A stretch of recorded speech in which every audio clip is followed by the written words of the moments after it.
Hello बेटा। आज से हम लोग स्टार्ट कर रहे हैं क्लास फर्स्ट ईयर का फिजिक्स। छोटे छोटे वीडियो के माध्यम से हर कंसेप्ट को सीखते रहेंगे। ठीक है। तो बेटा आज का हमारा जो टॉपिक है वो है भौतिक राशियां क्या होती हैं, उनके प्रकार क्या होते हैं। तो मैं आपसे बोलना चाहूँगा, अगर आप वीडियो लास्ट तक देखते हैं तो 100% आपके दिमाग में ये कंसेप्ट हमेशा के लिए बैठ जाने वाला है। ठीक है। तो स्टार्ट करते हैं। तो सबसे पहले सीखते हैं हम लोग भौतिक राशियां क्या है। तो समझिए, आपको जो चीज़ दिख रही है, समझो क्या कह रहा हूँ मैं।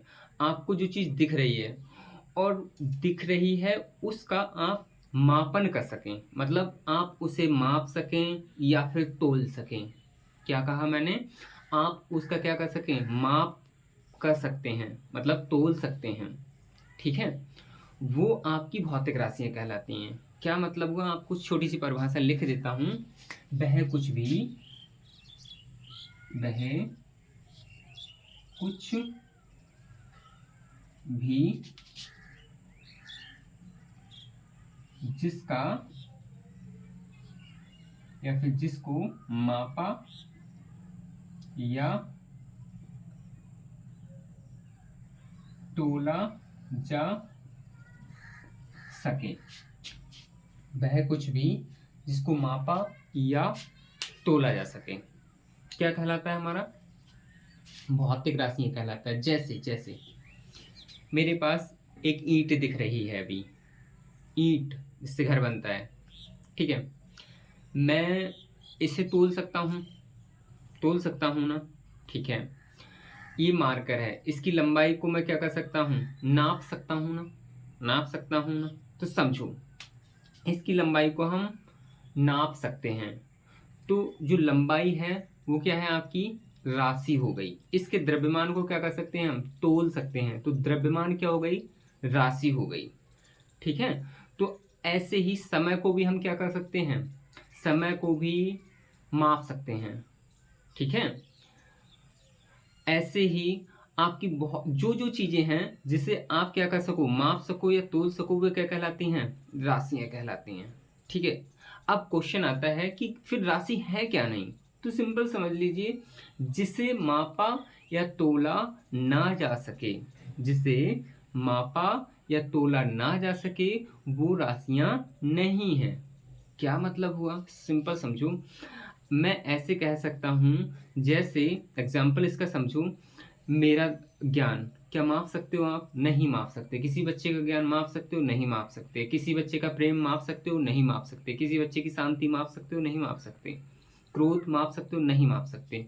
तो बेटा आपका प्रेम, कोई दूसरा प्रेम मत समझ लेना। प्रेम हो गया, क्रोध हो गया, ठीक है, आपकी शांति हो गई, ज्ञान हो गया, ये क्या है आपकी, ये आपकी राशि, राशियां नहीं है। ठीक है। और जो जो तुम्हें लगे कि हम इसका मापन कर सकते हैं वो राशि हैं। ठीक है। अच्छा, अब समझो। तो हमने क्या किया, मूल राशियां क्या हैं फिर।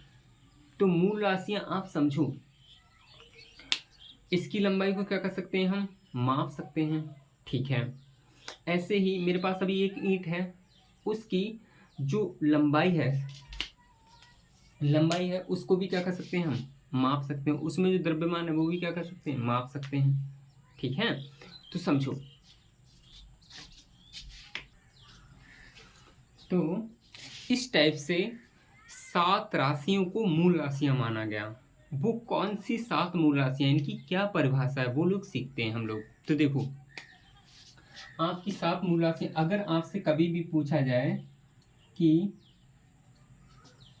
मूल राशियों की संख्या कितनी होती है, तो 7। कौन से सिस्टम में, ऐसा ही सिस्टम में। ऐसा ही मतलब, ऐसा ही मतलब, आई मतलब इंटरनेशनल, इंटरनेशनल मतलब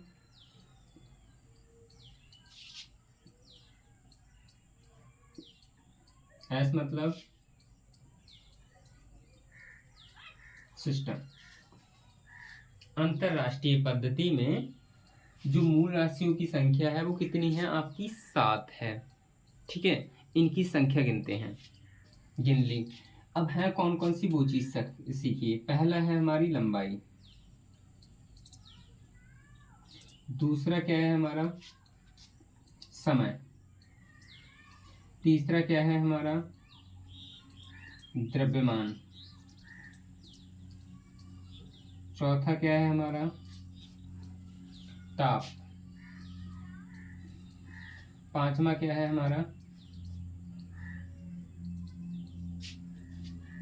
पदार्थ की मात्रा,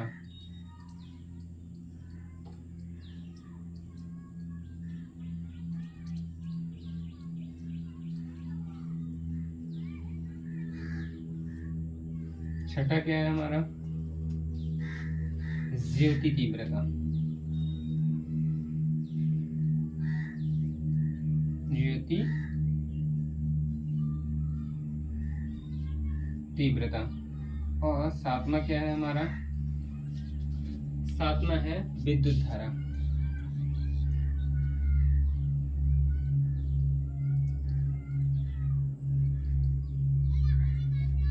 मतलब इन्हीं राशियों के अंतर्गत हम अपना पूरा की पूरा मापन कर लेते हैं। ठीक है, अगर हमें लंबाई मापना है तो जानते ही हो लंबाई क्या है, ठीक है, और बाकी सब कुछ हम इसमें माप लेते हैं। इन्हीं राशियों को हम लोग मूल राशि कहते हैं। इनकी परिभाषा क्या है, तो सिंपल समझ लीजिए। परिभाषा बताने से पहले मैं आपको बताना चाहूँगा कि आपको लंबाई मापने के लिए आपको समय देखने की ज़रूरत नहीं पड़ती, या फिर हम ऐसे कहें समय मापने के लिए आपको लंबाई की ज़रूरत नहीं पड़ती, या फिर ताप की ज़रूरत नहीं पड़ती, या फिर पदार्थ की मात्रा की ज़रूरत नहीं पड़ती, मतलब किसी दूसरी चीज़ की ज़रूरत नहीं पड़ती।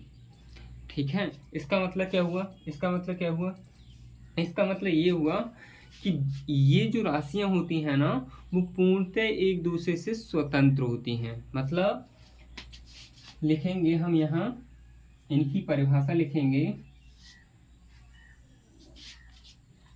वे राशियां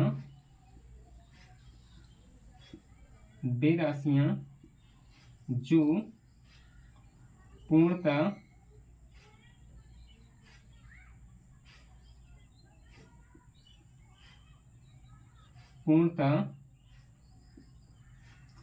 एक दूसरे से कैसी होती हैं, एक दूसरे से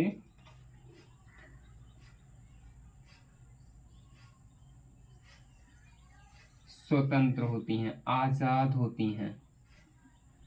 मतलब कोई फर्क नहीं पड़ता कि कोई दूसरा क्या कर रहा है, उसे सिर्फ अपने से मतलब है।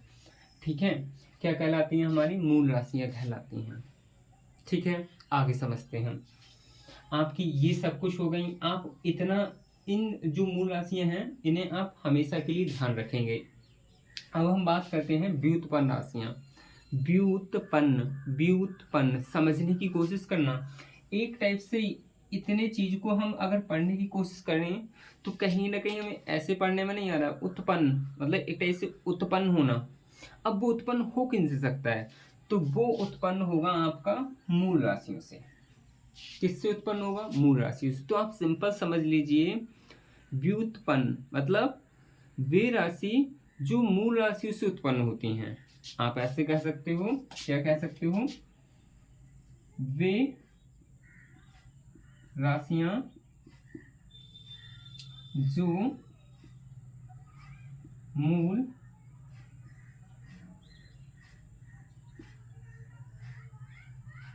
राशियों से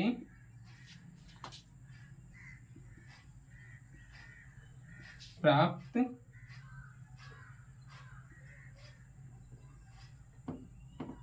की जाती हैं या प्राप्त होती हैं, क्या कहलाती हैं, व्युत्पन्न राशि कहलाती हैं। एग्जाम्पल के लिए हम बात कर लेते हैं क्षेत्रफल की। किसकी बात करते हैं हम, क्षेत्रफल की। तो देखो क्षेत्रफल निकालने के लिए आपको एक तो लंबाई की जरूरत पड़ेगी, और एक किसकी जरूरत पड़ेगी, आपको चौड़ाई की जरूरत पड़ेगी। आपको लंबाई चाहिए ही चाहिए और चौड़ाई चाहिए ही चाहिए, तभी आप क्षेत्रफल निकाल सकते हो। तो कैसे, देखो ये लंबाई रही और ये रही हमारी चौड़ाई, इन दोनों की जब गुणा करोगे तब आपको क्षेत्रफल मिलेगा। क्या मतलब हुआ? देखो, अगर आपके पास लंबाई नहीं है, अगर आपके पास लंबाई नहीं है और चौड़ाई भी एक प्रकार की मूल राशि ही तो हुई, मतलब चौड़ाई भी तो एक प्रकार की लंबाई ही तो है। जो लंबी डायमेंशन होती है उसे हम लंबाई बोल देते हैं, जो उसकी तुलना में कम होती है उसे चौड़ाई बोल देते हैं, बट है तो एक प्रकार की लंबाई ही ना।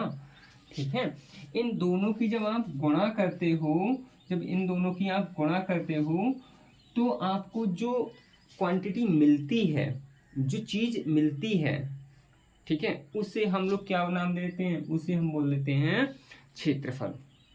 ऐसे ही और एग्जांपल लें तो हम बात कर लेते हैं आयतन की। आयतन की बात करोगे तो आयतन क्या है हमारा? लंबाई गुणा चौड़ाई गुणा ऊंचाई। तो देखो, ये तीनों की तीनों क्या है? मूल राशि हैं।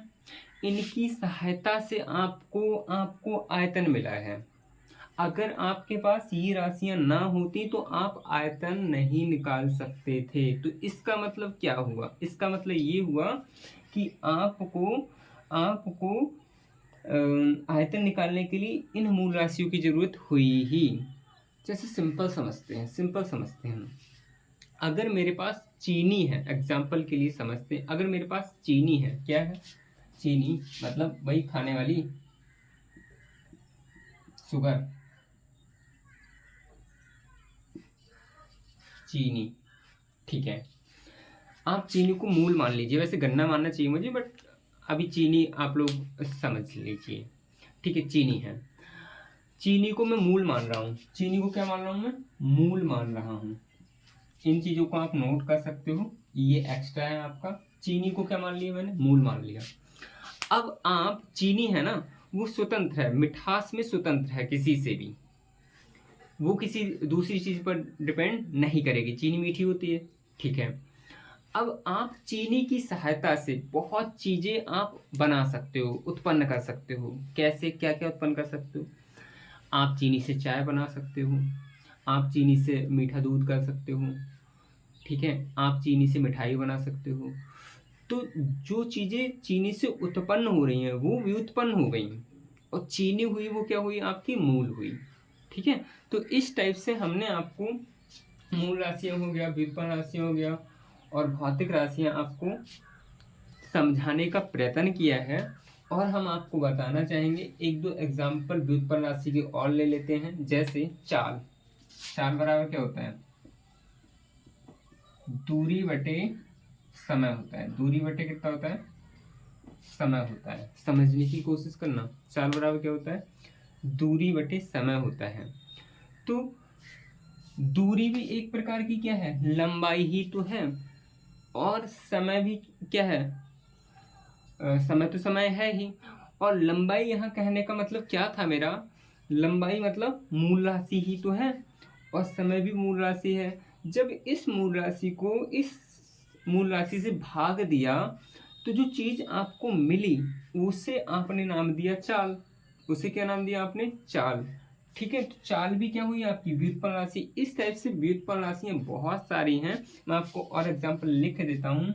जैसे आपका वेग हो गया, बल हो गया, आपका कार्य हो गया, बहुत सारी, मतलब एक प्रकार से बोलूं तो इन राशियों को छोड़कर, इन राशियों को छोड़कर बाकी जो राशियां हैं वो सब व्युत्पन्न राशियां ही हैं। ठीक है, तो बेटा आज के लिए हम इतना ही। मिलते हैं अगली वीडियो में। Thank you.